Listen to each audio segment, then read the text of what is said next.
Well, we're back. Time to resurrect the Beamer. Let's get it going. This crusty piece of shit. So we got a report back from Precisionline Fuel Injectors. We got the injectors back. They come back with the injector seal tip fitted.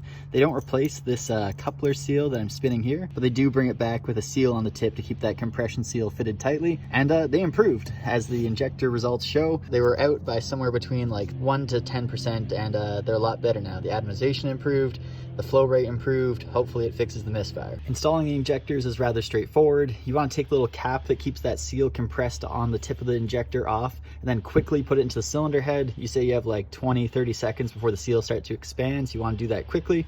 And you want to put the injector back into the same hole that it came from. So it's important, if you're cleaning injectors, that they go back to the hole they came from. Let's get on with it. I'm just gonna clean up some of the area down here so we don't knock anything into a cylinder hole, and throw them in. We got the injector hole cleaned out. I just gotta take the cap off, shove it in. Okay, there we go. Got it off. Seal looks good.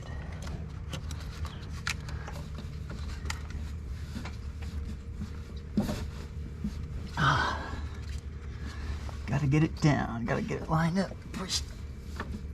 Couldn't get the injectors in by hand, so I resorted to the tool I used to pull out the injectors to try and shove it in.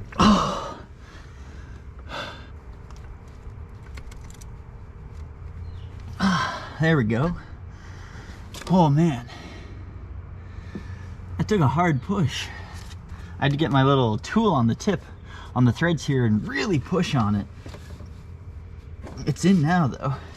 So the struggle I ran into was that little tab at the bottom of the injector, way down there. You get it lined up, and I had to push it down into the slot, and it was really hard to get it to seat all the way. I ended up having to get my tool on the tip here and push down on the top of the injector, and then you could feel it seat. The rest of them are just more of the same, so I'm just gonna time lapse you here, and you can watch the process go, and I'll update you when they're all in.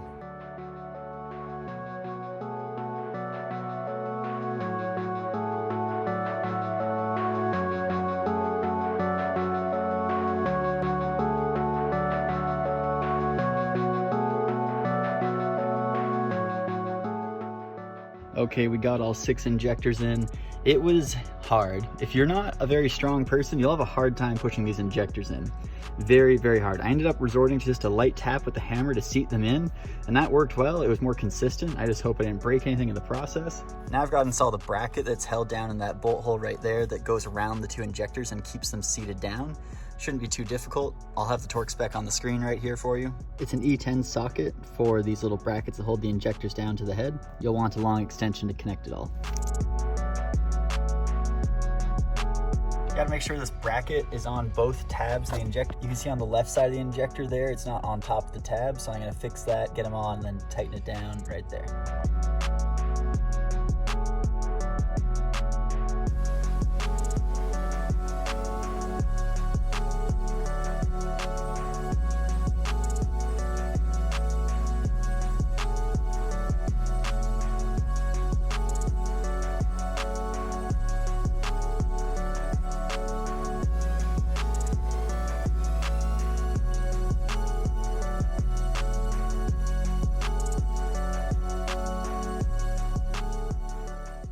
All 3 injector brackets are in. You know, the internet makes that out to be really hard, but it wasn't that bad. You basically just have to drop it in there, get it below the wires, and then flick it up. It wants to rest tilting up, but once you have it on all 4 tabs, like around both injectors, it can't go anywhere. Even though it tips up, it's not gonna fall off into the abyss. Now we need to install our injector hard lines, and these are all unique pieces. That's why I have them numbered. These uniquely bent hard lines only fit in one spot, so label them when you take them out. You need a 14mm flare nut wrench to connect the hard line fittings between the injector and the fuel rail. Let's get it.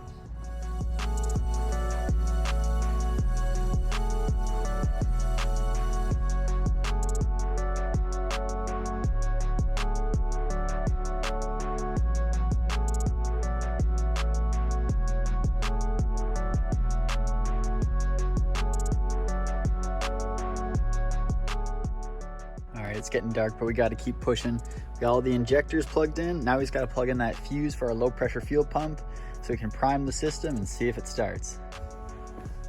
The low pressure fuel pump is down in here. The low pressure fuel pump is down in here. You see that blank spot under the yellow 20 and the green 30 right in the center of the frame? That is where we got to put our fuse. Let's put it back in. So we fired it up. Sorry we didn't get the start, but we're just looking for leaks now. Looking for leaks on the hard lines, mainly there and all around, but it looks good. It's idling well. It sounds good. So it's the next day. We got the BMW back on the road. Gonna take it for a spin, show you guys it's working well. I already took it out for about 20 kilometers of beating on it, and then just another 30 kilometers of just driving nicely, and it's driving real good.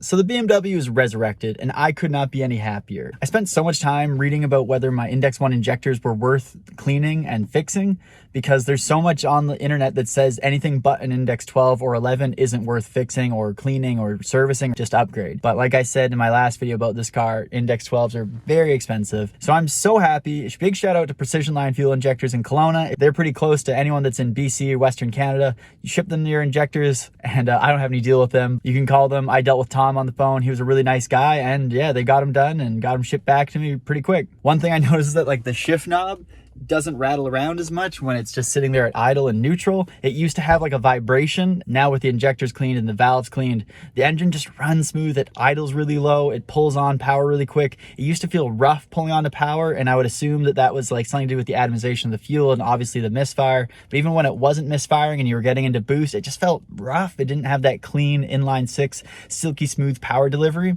like it did when I first bought it. Yeah, I couldn't be any happier, man. I'm just so excited because now you know what this means. You throw MHD on this car, send the boost to the moon on these stock twin turbos, and you know, see what breaks next. It's just the malicious cycle of fix, drive, brake, repeat. I hope you guys enjoyed coming along for this video. I've got more E92 335 content coming to you in the coming weeks because, well, it's wintertime and we got to get this thing on the dyno, find how much power it makes, put the exhaust on it, drive it, break it, fix it, repeat. That's how it goes with any modified car. Thanks for watching, everybody. Please smash the like and subscribe button down below. Share this with a friend if you're into 335s and they are too. And as always, thanks for watching and have a good day.